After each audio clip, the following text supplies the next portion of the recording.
15 anyos lang si Valerie nang makuha siyang commercial model ng isang telecommunications company. Paano ka ba na-discover sa paggawa ng mga commercials?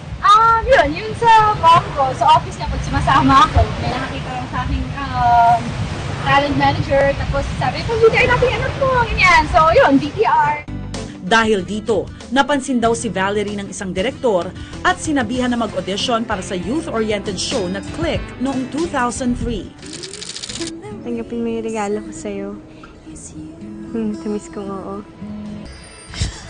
Ay, wait, Pinsan, okay ka lang? Ano nangyayari sa'yo? Dito nakasama ni Valerie ang nooy nagsisimula pa lang din sa industriya na si Iya Villania. Masayahin siya eh. O kahit hindi mo siya kilala, gano'n na siya. Para siyang walking smile. Well, for me, challenge for me kasi nung time na yun, hindi pa ako marunong magtagalog. Siya, natural naman kasi si Vale. She's such a natural. Ano ka ba naman? Ikaw na nga ito may birthday, ikaw pa yung nagbibigay ng gift. 1 year lang ako doon. Pero, ano ba? Kasi parang, syempre, teeny bopper, medyo easy-easy pa yung mga actingan. So, I guess, nakatulong na hindi agad heavy drama, na parang at least medyo nag-boost muna yung confidence. Paano si Mandy at Sam? Masasaktan sila pag pinagpatuloy natin kung nasa-feel natin para sa isa't isa. Paano naman kaya mangyayari yun? Isang taon pa lang sa industriya noon si Valerie, pero kaagad siyang napansin ng mga manonood. Naging sunod-sunod ang TV appearances niya. Pero sino ang mag-aakala na maaga ring masasangkot sa isang malaking kontrobersya ang dalaga? Nagulat na lang ako na parang 16 years old, nabuntis siya, di ba? So, medyo bata yun para lalo na sa ating mga Pilipino. Kumbaga, masyadong mura ang edad ng 16 para mabuntis. Oh my gosh! Buntis na pala si Val nung time na yon, sir. Shocking talaga.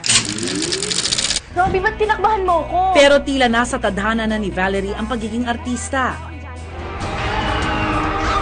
Kaya't matapos mawala sa limelight, nagkaroon naman siya ng big comeback. Ito ay nang gawin niya ang TV remake ng pelikulang Sinasamba Kita noong 2007 kasamang aktres na si Sheryl Cruz. Nora, patawarin mo ako sa nagawa kong kasalanan sa'yo.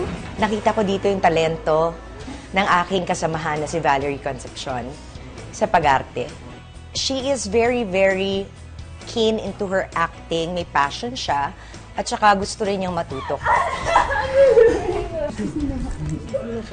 Yun lang yung sobrang thankful ako sa GMA. Kasi nung bumalik ako, talagang I felt yung full support nila. So kung parang naka-help din na makabalik ako sa showbiz is yung talagang pag-welcome sa akin din ng GMA ulit with open arms. Talagang ako yung leading lady, tapos comedy. Kasi ako talaga, I really want people to see me as versatile. Pwede sa comedy, pwede sa drama, pwede kontrabida, yung gano'n eh. Parang, it was memorable to me.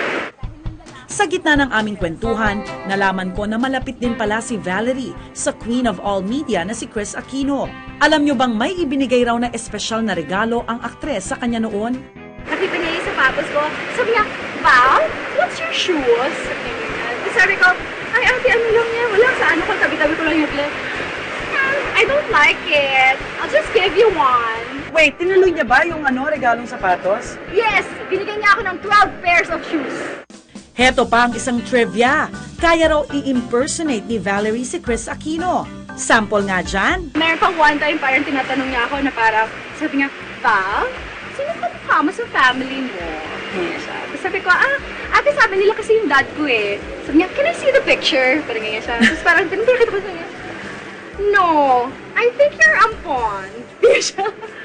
Ganon ka diretso. Ganyan talaga, no, I think you're ampon. No, ate, kamukha ko kahit yung kapatid ng dad ko. No, talaga, Val. Hindi siya. Hindi ko pa man kinabastardang yun. Kaya nga hindi sila pwede makabalik sa buhay natin. Ilan pa sa pinakahuling proyekto ni Valerie sa GMA Network, ang Anak Karenina. Who wants away and gulo? But, I can do both kung hindi ka magiging consistent. At Because of You, kasama sina Gabby Concepcion at Carla Abellana. Ano bang dream role ni Valerie? Wonder Woman. Wonder Woman! Superhero. Superhero or parang